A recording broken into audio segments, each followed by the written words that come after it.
Hello and welcome to Talk It Up Book Club. Pronto para um desafio um pouquinho diferente? Lembra do nosso último encontro do Book Club que a gente falou de Emily Dickinson, Tell All the Truth, but Tell It's Lunch? Bom, agora a gente vai aumentar a dificuldade e fazer ele todo em inglês.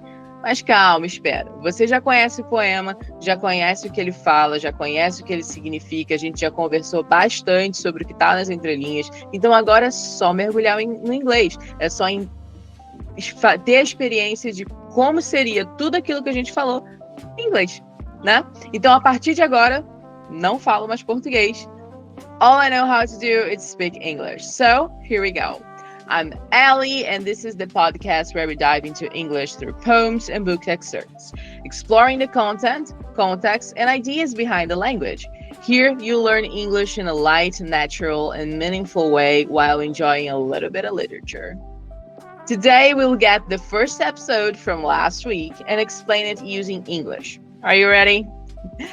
The incredible poem by Emily Dickinson called Tell All the Truth, but Tell It's Lunch. It's short but packed with depth, inviting us to think about the truth in surprising ways. So get your mind and ears ready for this literary journey. Tell all the truth, but tell its lunch. Success and circuit lies, too bright for our infirm delight. The truth superb surprise, as lightning to the children knees, with explanation kind. The truth must dazzle gradually, or every man be blind. It's an amazing poem, right? It starts with the idea where we should tell the whole truth, but indirectly. Not in a sense of hiding the truth, but adapting it for the listener. What does that mean? For instance, if you want to explain what love is to a child and to an adult, your answers will need to be tailored to each one, since a child and an adult don't have the same life experience to understand your explanation. It's the same idea as how a book story can change depending on the reader, because each person brings their unique experiences, emotions, and perspectives to their story. If I present an idea or a truth that is, for me, is absolute, but I do so in a strong or unrefined way, it will be much harder for it to be understood or accepted. Worse, you might even have a negative impact because the listener might not be prepared or have the necessary knowledge to process that information, even if, from the speaker's point of view, it's quite simple.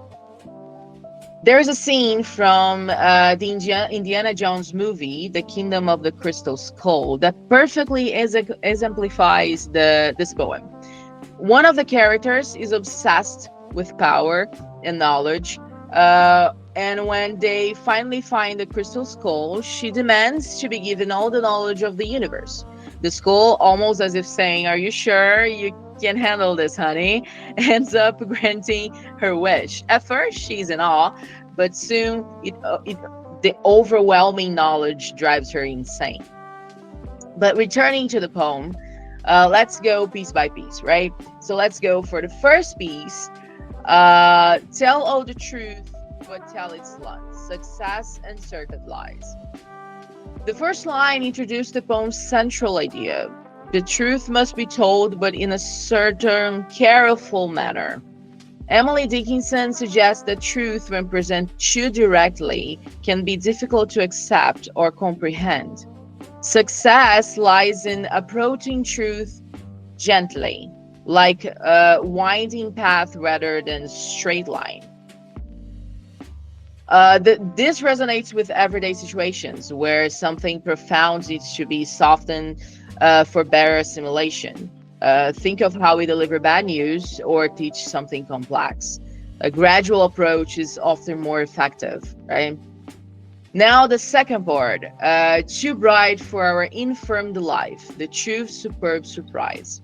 Here, Dickinson compares the truth to something bright and intense, like sunlight. Our delight is infirm, fragile, meaning we are not always ready to handle the magnitude of truth. Truth's grand surprise can be overwhelming, reminding us of how we often prefer more digestible versions of reality, right? Now, as lightning to the children's ease with explanation kind. This metaphor is powerful. Truth is like lightning, and it needs to be softened for children. Instead of presenting something intense or frightening directly, it's better to contextualize or explain it kindly, just as you would to comfort children during a storm. This underscores the importance of tailoring messages to the audiences. But remember that I pointed out last time that we need to know exactly who we're talking to, because if you're dealing with someone who have gone through much harder challenges, then this person would take a lot more. It will be able to handle a lot more. So the importance of tailoring messages to the audience. Know your audience, know the person you're talking to, and know yourself, right? Now, for the last part, we're almost at the end. The truth must dazzle gradually, or every man be blind. The poem's conclusion is both a warning and a solution, right? Do you remember that? Truth must dazzle gradually, like light increasing its intensity, something gradual. Otherwise, it risks overwhelming or even harming the recipient, the person who is listening. Dickinson suggests that abrupt revelations can be so overpowering that they lose their value or become harmful, much like being blinded by sudden light after darkness, right? So just go easy and prepare people for what you have to say. I know it sounds bold that people just say that I went there and I said what I wanted to say and that's it. But really, come on. We are living in a society, so we need to know how to handle ourselves in it and how to speak to other people, how to communicate. So I'm sorry, there is free will, but you can just use it and not think of others. There's a difference between being free and being harmful to others. So your limit is stops when my limit starts to exist. Like we have boundaries. Let's make sure they are set. So now just to get to explore a little bit of Emily Dickinson's context, because we talked about this last episode, and if we stop to think, what I said there was that the whole poem, it fits a certain time, right? It fits a certain era, and although it can still be very meaningful to us in 2025. It was written in a different period of time, so it has its influences. So let's take a moment to understand Emily Dickinson's and her perspective, right? So Dickinson lived in the 19th century and is known for her unique poetic style. Though she lived in a reclusive life, her writing reflects deep observations about life, nature, and in this case, truth, right? This poem was written in a time when truth and frankness were approached with great care, possibly due to rigidity of society and difficulty of accepting certain truths. However, the poem's theme is timeless. Remember what I said? It's still hard to accept certain truths nowadays, so it fits today, but we don't have as a rigid society as they had at that time. We're kind of more free. So it also comes with more responsibility, right? Because we are free, so we need to know how to handle ourselves and what we have to say. But whatever, let's keep doing this. The central metaphor is that the truth is like a lightning, powerful yet overwhelming. Presented abruptly, it can be blinding, but if softened and revealed gradually, it can be understood and accepted. This concept also applies to learning English. Remember, I said that. So we need to expose ourselves to language gradually, exploring meaning and context, so as not to feel overwhelmed, but knowing our limits. I also pointed out last time that we can't just settle for less. We can't just settle for the basic because we only believe we can do basic, right? So if you want to go, you need to go gradually, but you need to be there always evolving. You need to always go to the next level. Remember, of the video of today, in for a penny, in for a pound. So don't just stand still, okay? You are here, you give it all, a little by little every day, but still don't stop.